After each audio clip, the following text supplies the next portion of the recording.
7 faces and 1 heel? Has WWE lost the plot with King and Queen of the Ring? I'll answer that next. Be sure to check out last week's video where I picked all of the matches for the King and Queen of the Ring tournaments. And as I said on Stop the 10 Count, my brackets are busted. And they're busted because the WWE has moved far from the traditional booking of this tournament. So they decided that all the good guys should win this year. And while that is cool to see some of the biggest stars face off against each other in matches that we don't usually see, this really is far from what has historically taken place. So I'm going to show you just how different these tourneys have been, and I'll end with my reasons why I think they decided to do it. And it even starts with the brackets themselves, as the King and Queen of the Ring tournaments have a completely new look this year, with the quarterfinals having fatal 4-way matches, and this is the first time in history that we've ever seen a fatal 4-way anywhere in the tournament.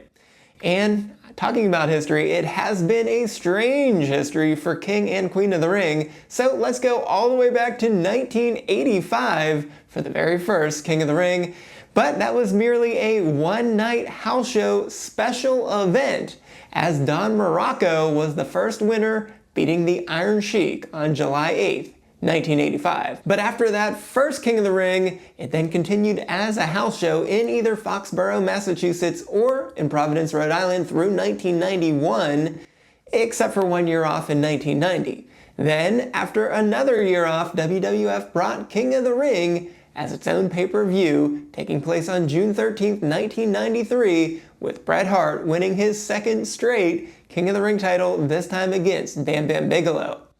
Now, Hart received a first-round bye in that tournament, so there were 15 competitors in one-on-one single elimination matches for the entire tournament. Now, the first round was shown on regular TV, but the remaining matches, being the quarterfinals, semifinals, and finals, were all on the King of the Ring pay-per-view. And this proved to be a true test of both stamina and determination to win 3 matches in one night to become the king. And from there, WWE generally kept the same format, with 16 competitors as the most preferred option, meaning you would need to win 4 matches to become the king or the queen.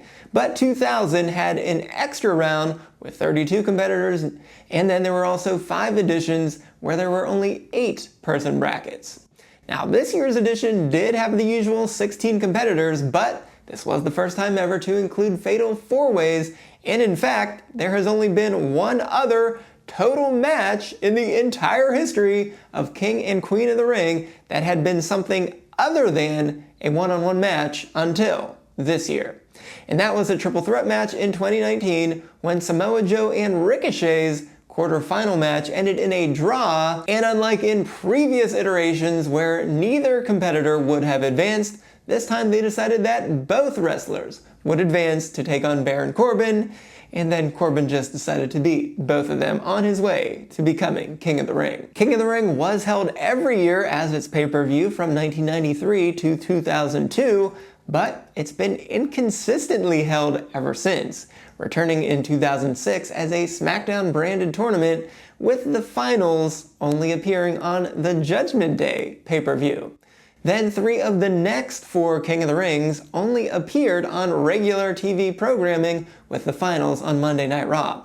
Now, amazingly enough, 2024 and 2025 is the first time since 2001 and 2002 that King of the Ring has been held on consecutive years. So if you like King and Queen of the Ring, there is one thing that you can thank the Saudis for bringing it back 2 years in a row. Now, last year's King and Queen of the Ring winners also earned a title match at SummerSlam, and that was only the second time the winner earned something other than the crown, with the other being in 2002 when Brock Lesnar won and then went on to defeat The Rock at SummerSlam for the undisputed WWE Championship. Now, despite starting in 1985, 2025 marks just the 24th edition of King of the Ring, and it's also just the 3rd Queen of the Ring, which was originally styled as Queen's Crown tournament in 2021, which was won by Zelina Vega. Now, this year's King of the Ring semis have Sami Zayn versus Randy Orton and Cody Rhodes versus Jey Uso. And on the Queen of the Ring side, we've got Roxanne Perez versus Jade Cargill and Alexa Bliss versus Asuka. So, something sticks out like a sore thumb, huh? I'd say it's almost all good guys, and in fact 7 out of the 8 are faces, with Roxanne being the only heel amongst the 8. So while matches like this could be fun, it's not really something any of us are that pumped for, right? And there's no reason for any of these wrestlers to wrestle each other on any other given night. And they also intentionally set the brackets for Raw versus SmackDown matchups in these semifinals, which is also a departure from the norm, because in most years we have Raw on one side of the bracket and then SmackDown on the other side of the bracket, and then we get an inter-brand matchup in the finals. And that is exactly what we had in 2024. And in my prediction, I picked 2 wrestlers from the same brand to reach the finals, so that could be a potential starting point for more when the tournament is over. So we'll see if that's even something they want to stick with here. Still, this booking threw up several red flags for me, as it seemed far off base from the usual King and Queen of the Ring results. So of course, I am the SportsZu, so I crunched the numbers to see if my hypothesis were true, that King and Queen of the Ring is usually a tournament where the heels win and the faces come up just short. So I did ignore all the other house show King of the Rings from 1985 to 1991, so I started in 1993, and then I also ignored any rounds earlier than the quarterfinals.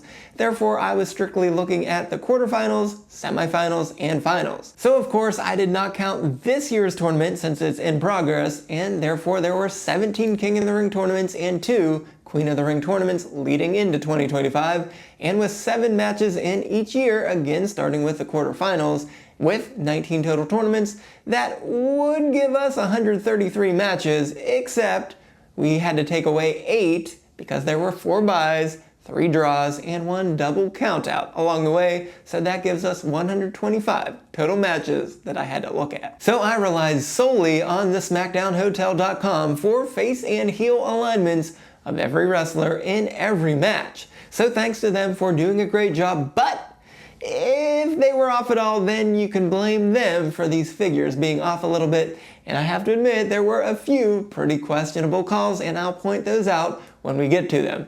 And also, one time, Eddie Guerrero in 2001 was called a tweener, so he was in between a period moving from face to heel. So since he was not yet a heel, I considered him to be a face for these purposes.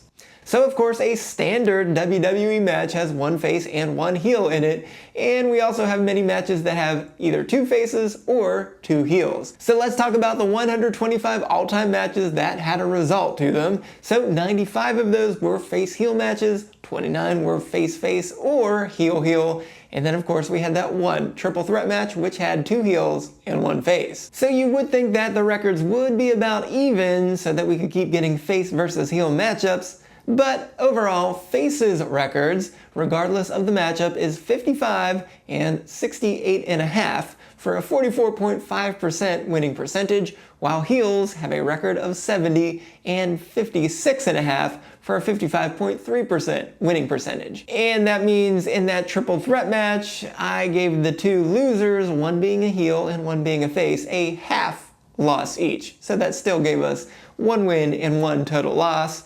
So in the face-heel one-on-one matchups only, heels are 54 and 41 overall, which is 56.8%. And while the heels are 13 games above 500, that is pretty good, but here's what really matters, because in the tournament championship matches, there have been 19 champions, and 14 of the 19 champions have been heels, which is a whopping 73.7%. And if you remove the 2 face versus face and 2 heel versus heel championship matchups, that means 12 of the 15 champions in face versus heel matchups have been heels, which is an 80% winning percentage.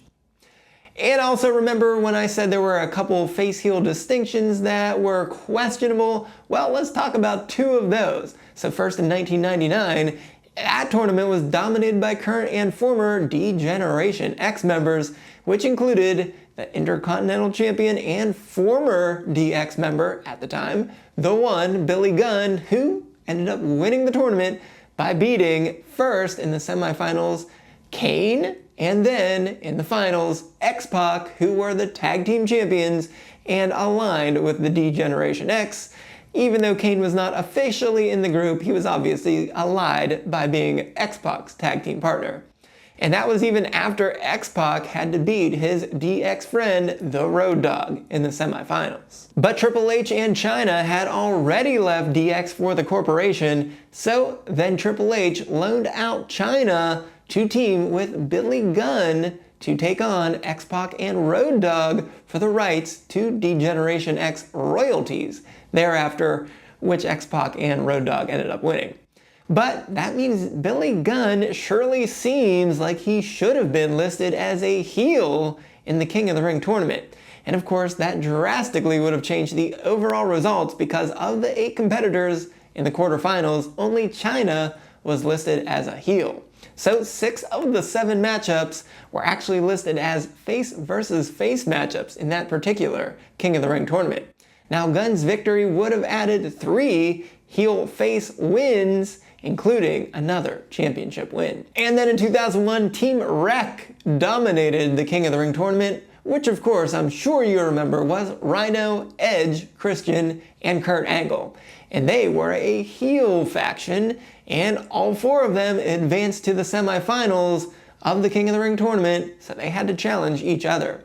Now the SmackDown Hotel considered Edge to have made a face turn at the King of the Ring pay-per-view, which started with the semifinals. And he did prove to be the fan favorite in the matchup versus Angle in the finals, but he also was the one who got outside help from Shane McMahon, who helped him win that crown.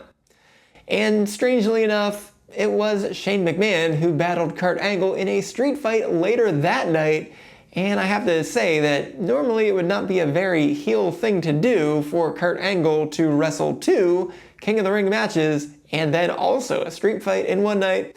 But hey, this was the Attitude Era, so I guess that's what we got. Regardless, because I followed the SmackDown Hotel to a T, I did count Edge as a heel for his quarterfinal matchup, and then I counted him as a face for both the semis and the finals, which I would say is pretty debatable. I think you certainly could have counted him as a heel in both of these matches, so he still should have had heel versus heel matches in both the semis and the finals, which, of course, would then have given us another heel championship. And if I did list Edge as a heel and then also added Billy Gunn as a heel, this would then make heels leading faces 16-3 as champions. So that would give us an 84.2% winning percentage for heels to win King and Queen of the Ring. And my very last note here is that heels have won both of the Queen of the Ring tournament so far, so that is 100%. So after all that takes us back to 2025,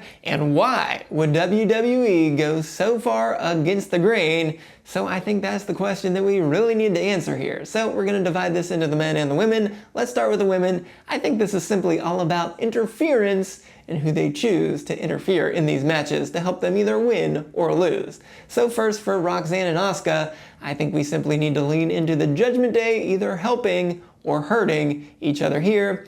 And unfortunately now that might be a problem since Liv was sadly injured this week, so that just might change some plans a little bit. But that was probably where we were going to go. However, we still have Raquel and Roxanne being able to probably just slide into a tag team championship reign so they can work on helping out each other. But Jade, of course, in that same matchup could get distracted by Naomi. However, I still don't think that's going to happen.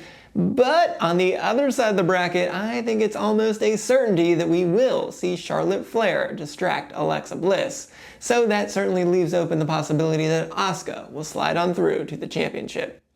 But on the men's side, I think we just have more of an overarching angle because now that Rollins' crew and LA Knight are no longer really needed here to keep interfering, though admittedly we could have some interference with Sami Zayn since he decided to interfere in Reed's match to help Jey Uso.